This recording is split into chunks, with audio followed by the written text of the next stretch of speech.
is Paramatma. Happening of love inside is Paramatma. Paramatma is a happening. It should happen. ಆಗೋದಕ್ಕೆ ಬಿಡಬೇಕು. ಅದು ಬುದ್ಧಿಯಿಂದ ಆ ಪ್ರಯೋಜನ ಇಲ್ಲ. ಬುದ್ಧಿಗೆ ಮೀರಿದ ಒಂದು ಹೃದಯ ಇದೆಯಲ್ಲ, ಅದು ಯೋಚನೆಗಳು ನಿಲ್ಬೇಕು, ವಿಚಾರಗಳು ನಿಲ್ಬೇಕು, ನಿಮ್ಮ ಚಿಂತೆ ನಿಲ್ಬೇಕು, ಚಿಂತನೆ ಹೃದಯದಲ್ಲಿ ಮೊಳಗಬೇಕು. ಆಗ ಕಾಣುತ್ತೆ, ಆಗ ಪರಮಾತ್ಮನ ದರ್ಶನವಾಗತ್ತೆ. ಅದು ದಿನನಿತ್ಯದಲ್ಲಿ ಅಭ್ಯಾಸ ಮಾಡ್ಕೊಳ್ಬೇಕು. ಯಾವತ್ತೋ ಹುಣ್ಣಿಮೆ ಅಮಾವಾಸ್ಯೆಗಲ್ಲ, ಅದು ಯಾವತ್ತೋ ಹಬ್ಬದ ದಿನ ಅಲ್ಲ ದೇವಸ್ಥಾನಕ್ಕೆ ಹೋಗೋದು. ಈ ದೇವಾಲಯ ಪ್ರೋಕ್ತೋ ಜೀವೋ ದೇವಸ್ಥಾನಾತನ. ಪ್ರತಿಯೊಂದು ದಿವಸವೂ ಕೂಡ ಈ ದೇವಸ್ಥಾನದ ಒಳಗೆ ಹೋಗಿ ಬನ್ನಿ. ಆಗ ಯಾವ ದೇವಸ್ಥಾನಕ್ಕೆ ಹೋದ್ರು ಅಲ್ಲಿ ಪರಮಾತ್ಮ ಕಾಣ್ತಾನೆ. ಎಲ್ಲ ಕಡೆನೂ ಕೂಡ ಎಲ್ಲೂ ದೇವರಿಲ್ಲ. When how you go, in what state, in what reciprocation you receive God, you have to be expose to that reality. ಅದಕ್ಕೆ ಹೇಳುದು, ದೇವರು ಹೊರಗಡೆ ಎಲ್ಲ ಕಡೆನೂ ಇದ್ಮೇಲೆ ಹೊರಗೂ ಒಳಗೂ ಇದ್ದಾನೆ. ನಿಮ್ಮ ಯೋಗ್ಯತೆ ಮೇಲೆ ಕಾಣಿಸ್ಕೊಳ್ತಾನೆ.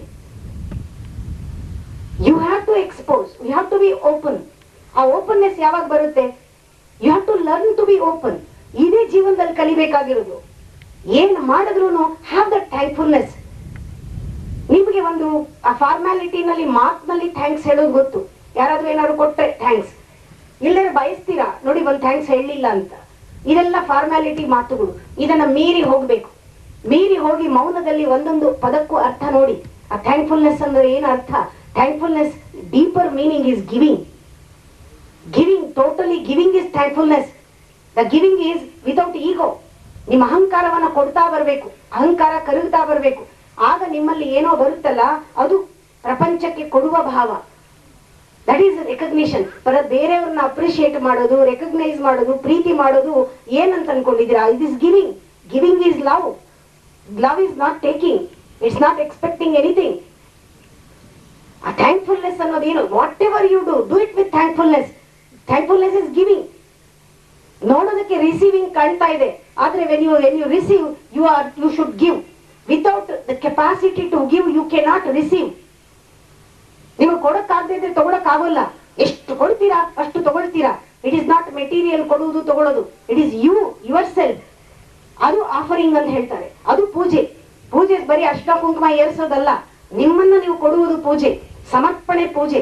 ಅಹಂಕಾರವನ್ನು ಸಾಯಿಸೋದು ಪೂಜೆ. The death of your ego is the greatest death. ಇದಕ್ಕಿಂತ ಸಾವು ಬೇರೆ ಇಲ್ಲ.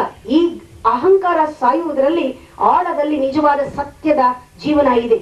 ಆ ಜೀವನನ ಪ್ರತಿ ಧ್ಯಾನದಲ್ಲಿ ನೋಡ್ತೀರಾ. Without ego, the egolessness is meditation. ಅಹಂಕಾರದಲ್ಲಿ ಆಗೋದೇ ಇಲ್ಲ. ಒಂದ್ ಸ್ವಲ್ಪ ಅಹಂಕಾರ ಇದ್ರೂ ಕೂಡ you cannot connect any guru, any God, even ಅಂತರ್ಯಾಮಿ ಇನ್ಸೈಡ್. ಅಹಂಕಾರ ಇತ್ತು, ಒಳಗಿನ ಅಂತರ್ಯಾಮನೂ ಇಲ್ಲ, ಹೊರಗಡೆ ಯಾವ ಗುರುನೂ ಇಲ್ಲ. ಅವಾಗ ನೀವೆಲ್ಲ ಗುರುಗಳನ್ನ ಕ್ಯಾಟಗರೈಸ್ ಮಾಡ್ತಾ ಹೋಗ್ತೀರಾ, ಎಲ್ಲ ರಿಲಿಜನ್ ನ ಕ್ಯಾಟಗರೈಸ್ ಮಾಡ್ತೀರಾ, ಎಲ್ಲ ಮತಗಳನ್ನ ಕ್ಯಾಟಗರೈಸ್ ಮಾಡ್ತೀರಾ, ಕಮ್ಯುನಿಟಿನ ಕ್ಯಾಟಗರೈಸ್ ಮಾಡ್ತೀರಾ. ನೀವು ಜೀವನದಲ್ಲಿ ಎಲ್ಲವನ್ನು ಕ್ಯಾಟಗರೈಸ್ ಮಾಡ್ತಾ ಕೂತಿದ್ದೀರಾ. ಬಟ್ ಜ್ಞಾನ, ದೇವರು ಎಲ್ಲ beyond categorisation. That means beyond automatisation, beyond habit. You have to take a leap, you have to take a jump from ದ್ವಂದ್ವ ಟು ಅತೀತ. ಅದಕ್ಕೆ ಏನ್ ಮಾಡ್ಬೇಕು? ಅದಕ್ಕೆ ನಿಮ್ಮೊಳಗೆ ಆ ಥಿಂಕಿಂಗ್ ಇದೆಯಲ್ಲ, ಅದು ಪ್ಯೂರಿಫೈ ಆಗ್ತಾ, ರಿಫೈನ್ ಆಗ್ತಾ ಹೋಗ್ಬೇಕು. ನಿಮ್ಮ ಆಲೋಚನೆಗಳು ಒಂದೇ ಯೋಚನೆ ಇರಬಹುದು, ಅದು ನಾಳೆಗೆ ಒಂದೇ ಕೆಲಸ ಇರಬಹುದು, ಆದ್ರೆ ನಾಳೆಗೆ ಆ ಕೆಲಸದಲ್ಲಿ ಒಂದು ತೃಪ್ತಿ ಕಾಣ್ಬೇಕು. ಕೆಲಸ ಅದೇ, ಸಾರು ಮಾಡೋದೇ, ಚಪಾತಿ ಮಾಡೋದೇನೆ, ನೀವು ಆಫೀಸ್ ನಲ್ಲಿ ಕೆಲಸ ಮಾಡೋದೇನೆ, ಕಾಲೇಜಲ್ಲಿ ಓದೋದೇನೆ. Karma is not important here, the attitude behind that ಕರ್ಮ.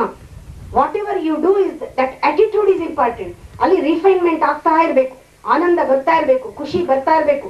ಆ ಖುಷಿಯನ್ನ ಕೊಡ್ತಾ ಇರಬೇಕು ಕೆಲಸ ಮಾಡುವಾಗ. ಅದು ನಿಜವಾದ ಆ ದೇವರನ್ನು ನೋಡುವುದು.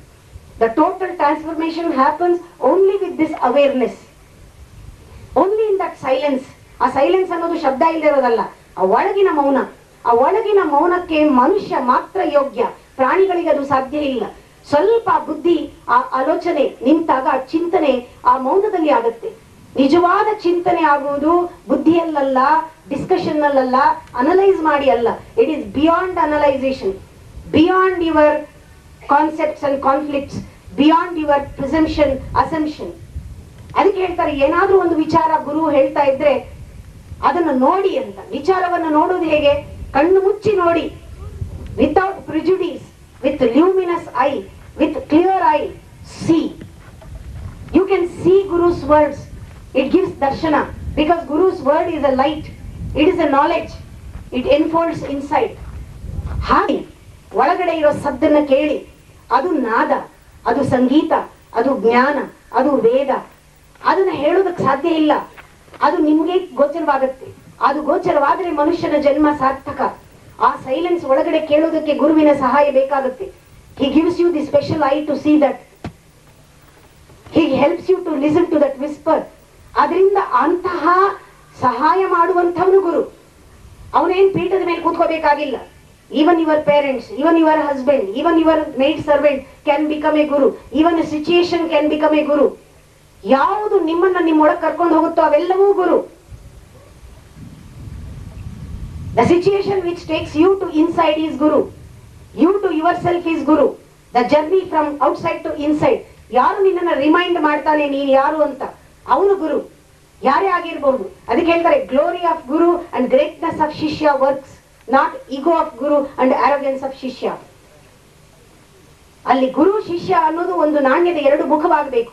ಆಗ್ಲೇ ನಿಮಗೆ ಬೇರೆಯವರನ್ನ ಆ ಗುರು ಅಂತ ತಿಳಿಯೋದ್ರಲ್ಲಿ, ಅಥವಾ ನಾನು ಇವ್ರ ಮಾತು ಕೇಳಬಹುದು ಅಂತ ಒಂದು ನಂಬಿಕೆ ಬರೋದ್ರಲ್ಲಿ ಸಹಾಯವಾಗುತ್ತೆ. Guru is not a person. Guru is not a vyakti. ಆ ಶಕ್ತಿ ಅಂತ ನಿಮಗೆ ಗೊತ್ತಾಗ್ಬೇಕಾದ್ರೆ ನಿಮ್ಮೊಳಗದು ಪರಿಚಯವಾಗಬೇಕು. ಆ ಯೋಗ ಆಗ್ಬೇಕಾದ್ರೆ, ಆ ಮನಸ್ಸಿನ ದೇಹದ ಸಮಾಗಮವಾಗಬೇಕಾದ್ರೆ ನಿಮ್ಮ ಬುದ್ಧಿ ಪ್ರಚೋದನೆ ಆಗ್ಲೇಬೇಕು. ಧಿಯೋ ಯೋ ನಃ ಪ್ರಚೋದಯಾತ್. 108 ಸತಿ ಗಾಯತ್ರಿ ಹೇಳಿದ್ರೆ ಪ್ರಯೋಜನ ಇಲ್ಲ. ಆ ಗಾಯತ್ರಿ ಮಂತ್ರದ ಶಕ್ತಿ ಏನಿದೆ